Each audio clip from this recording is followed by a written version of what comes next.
नमस्कार दोस्तों, आप सभी का स्वागत है हमारे चैनल पर। आज हम आपको लेकर चलेंगे भारत के इतिहास के उस महत्वपूर्ण मोड़ पर जिसने न सिर्फ भारत की राजनीति बदल दी, बल्कि अंग्रेजों की जड़ें इस देश में हमेशा के लिए मजबूत कर दी। ये कहानी है बक्सर के युद्ध की, एक ऐसी लड़ाई जिसने ईस्ट इंडिया कंपनी को भारत का असली शासक बना दिया।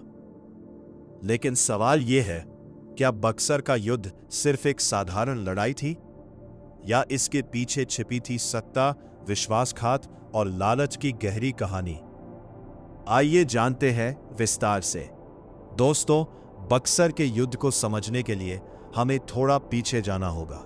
सन 1757 में प्लासी का युद्ध हो चुका था। इस युद्ध में अंग्रेजों ने बंगाल के नवाब सिराजुद्दौला को हराकर बंगाल पर अपना प्रभाव स्थापित कर लिया था।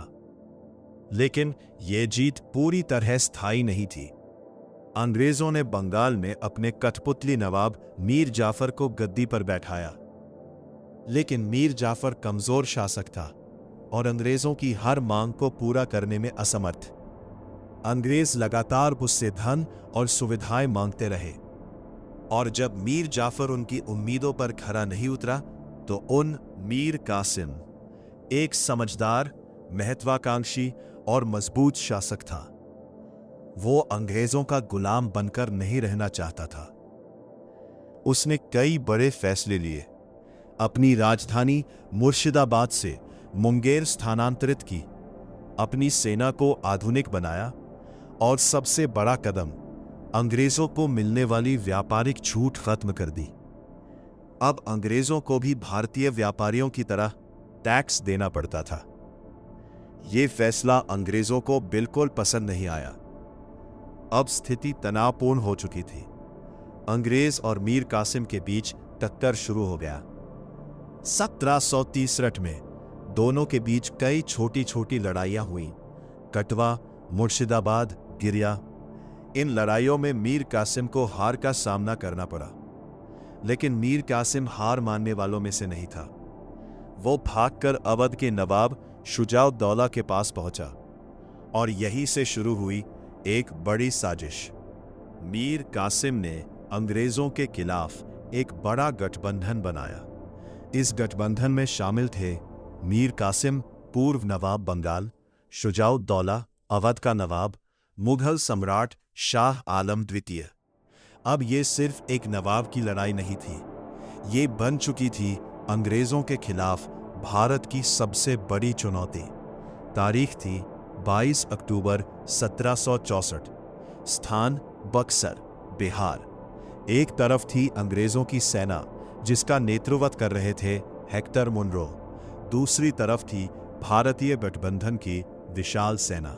सुबह का समय, गंगा नदी के किनारे दोनों सेनाएं आमने सामने खड़ी थीं। भारतीय सेना संख्या में ज्यादा थी, लेकिन अंग्रेजों की सेना अनुशासित और आधुनिक हथियारों से लैस थी। जैसे ही युद्ध शुरू हुआ, तोपों की गड़गड़ाहट से पूरा मैदान गूंज उठा। भारतीय सेना ने जोरदार हमला किया, लेकिन उनके बीच तालमेल की कमी थी। हेक्टर मुनरो ने अपनी सेना को व्यवस्थित तरीके से आगे बढ़ाया। उनकी सेना प्रशिक्षित थी, उनकी रणनीति स्पष्ट थी, और सबसे बड़ी बात, उनके सैनिक अनुशासन में थे।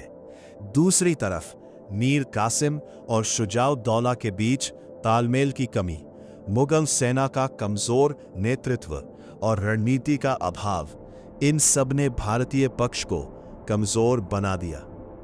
कुछ ही घंटों में युद्ध का रुख बदल गया। ने भारतीय सेना को चारों तरफ से घेर लिया, और आखिरकार भारतीय गठबंधन को करारी हार का सामना करना पड़ा। बक्सर का युद्ध अंग्रेजों की निर्णायक जीत के साथ समाप्त हुआ। इस जीत के बाद मीर कासिम भाग गया, शुजाउद्दौला हार गया, शाह आलम द्वितीय ने आत्मसमर्पण कर दिया। इस युद्ध के बाद अंग्रेजों ने एक महत्वपूर्ण संधि की, इलाहाबाद की संधि। इसके तहत मुगल सम्राट ने अंग्रेजों को बंगाल, बिहार और उड़ीसा की दीवानी दे दी, यानी अब अंग्रेज इन क्षेत्रों से टैक्स वसूल सकते थे। शुजाउद्दौला को भारी जुर्माना देना पड़ा। तो दोस्तों, ये थी बक्सर के युद्ध की पूरी कहानी।